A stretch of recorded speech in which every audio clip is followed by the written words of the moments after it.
अपने किसी अच्छे कार्य के उत्तर में दुख प्राप्त होता है अथवा किसी को उसके दुष्ट कार्य में सुख मिलता है, तो मन अवश्य ये विचार करता है कि अच्छा कार्य करने का, धर्म के मार्ग पर चलने का तात्पर्य क्या है।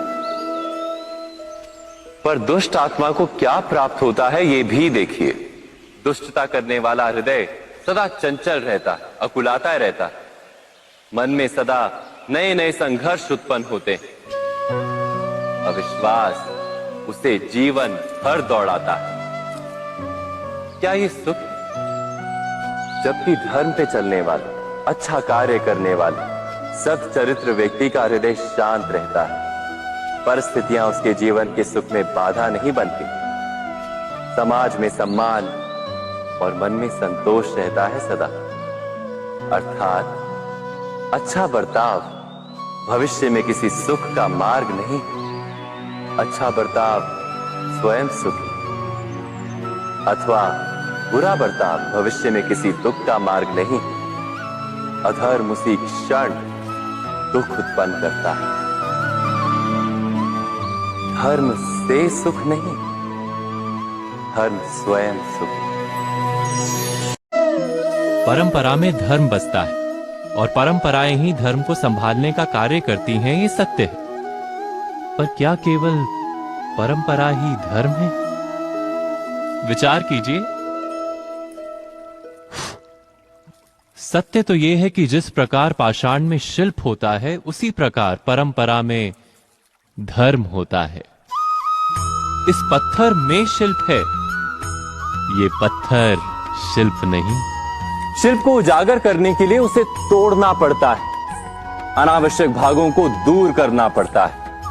ठीक उसी प्रकार परंपराओं में धर्म ढूंढना पड़ता है। जिस प्रकार इंद्र पूजा की परंपरा को तोड़कर गोवर्धन पूजा का धर्म ना ढूंढा जाता, तो यादवों को उनकी मुक्ति का मार्ग नहीं मिल पाता। अर्थात परंपरा को पूर्णता छोड़ देने वाला धर्म से वंचित रह जाता है, और परंपरा का अंध अनुकरण करने वाला भी धर्म को प्राप्त नहीं कर पाता। कहते हैं हंस के पास नीर क्षीर विवेक होता है। दूध में मिले पानी को छोड़कर केवल दूध ही ग्रहण करता है। तो क्या सच्चा धर्म प्राप्त करने के लिए हृदय में ज्ञान से जन्मा विवेक आवश्यक है? और ऐसे विवेक के बिना जिसे धर्म मान भी लिया जाए, जो वास्तव में धर्म ना भी हो, ऐसा भी तो हो सकता है। स्वयं विचार कीजिएगा। सत्ता की लालसा सबके हृदय को घेरे रहती है। प्रत्येक व्यक्ति अपना एक राष्ट्र निर्मित करने का प्रयत्न अवश्य करता है। फिर वो राष्ट्र कुरु राष्ट्र की भांति बहुत बड़ा हो या फिर अपने परिवार तक सीमित हो, वो सत्ता प्राप्त करने का प्रयास अवश्य करता है। किंतु सत्ता का वास्तविक रूप क्या है? क्या हमने कभी विचार किया है? एक मनुष्य जितने अधिक लोगों के जीवन को प्रभावित कर सके, जितने अधिक लोगों के जीवन की स्वतंत्रता पर अंकुश रख सके, उतनी ही अधिक सत्ता का अनुभव करता है। वो सत्ता का वास्तविक रूप ही है अन्य के जीवन पर स्वयं का प्रभाव। किंतु क्या वास्तविक प्रभाव प्रेम, दया, करुणा और धर्म से निर्मित नहीं होता? जब भी मनुष्य कठोरता और अधर्म से सत्ता प्राप्त करने का प्रयत्न करता है, तब वो दूसरों के हृदय में विरोध अथवा विद्रोह को जन्म देता है। और परिणाम कुछ इस प्रकार। हां, कुछ समय के लिए वो स्वयं को प्रभावी और शक्तिशाली अवश्य पाता है, किंतु वो वास्तविक सत्ता नहीं।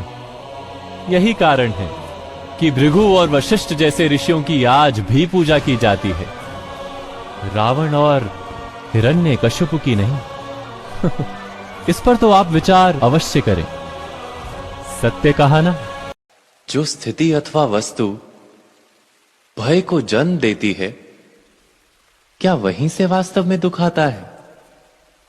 नहीं, ऐसा तो कोई नियम नहीं। और सबका अनुभव तो ये बताता है कि भय धारण करने से भविष्य के दुख का निवारण नहीं होता। भय केवल आने वाले दुख की कल्पना मात्र ही है, वास्तविकता से इसका कोई संबंध नहीं है। तो क्या ये जानते हुए भी कि भय कुछ और नहीं, केवल कल्पना मात्र ही है, इससे मुक्त होकर निर्भय बन पाना क्या बहुत कठिन है?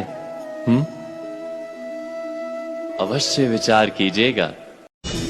दो व्यक्ति जब निकट आते हैं तो एक दूसरे के लिए सीमाएं और मर्यादाएं निर्मित करने का प्रयत्न अवश्य करते हैं। हम यदि सारे संबंधों पर विचार करें तो देखेंगे कि इन सारे संबंधों का आधार यही सीमाएं हैं जो हम दूसरों के लिए निर्मित करते हैं। और यदि अनजाने में भी कोई अन्य व्यक्ति इन सीमाओं को तोड़ता है तो उसी क्षण हमारा हृदय क्रोध से भर जाता है। इन सीमाओं का वास्तविक रूप क्या है? क्या हमने कभी विचार किया?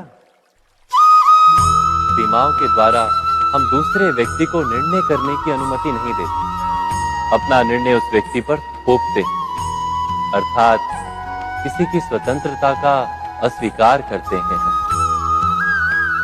और जब स्वतंत्रता का अस्वीकार किया जाता है तो उसका हृदय दुख से भर जाता है। और जब वो सीमाओं को तोड़ता है तो हमारा हृदय क्रोध से भर जाता है।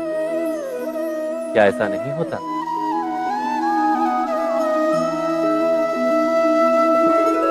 पर यदि एक दूसरे की स्वतंत्रता का सम्मान किया जाए तो किसी मर्यादाओं या सीमाओं की आवश्यकता ही नहीं होती। अर्थात जिस प्रकार स्वीकार किसी संबंध का देह है, क्या वैसे ही स्वतंत्रता किसी संबंध की आत्मा नहीं? स्वयं विचार की।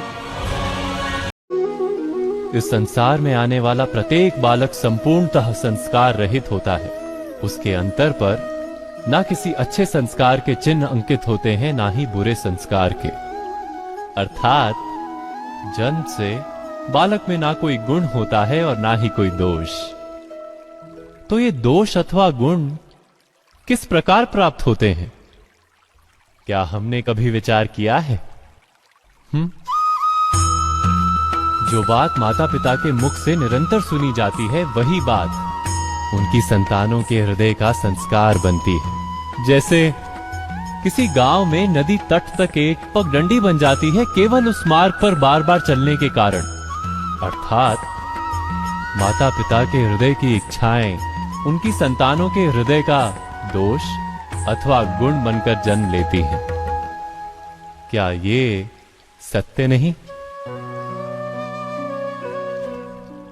पर फिर भी जब उनकी संतानों में कोई दोष दिखाई देता है तो माता पिता आश्चर्य और दुख से भर जाते। माता पिता का हृदय ये प्रश्न करता है कि उनकी संतानों में ये कुसंस्कार आए कहां से? सत्य तो यही है कि माता पिता अपनी संतानों को अनजाने में ही कुसंस्कार के बीज दे देते हैं, जो उनके संतानों की हृदय भूमि पर कुसंस्कार का वृक्ष बनकर उगता है। अर्थात अपनी संतानों को सुसंस्कारी और धर्ममय बनाने की आशा रखने वाले प्रत्येक माता पिता को प्रथम अपने हृदय की इच्छाओं पर अंकुश रखना क्या अनिवार्य नहीं?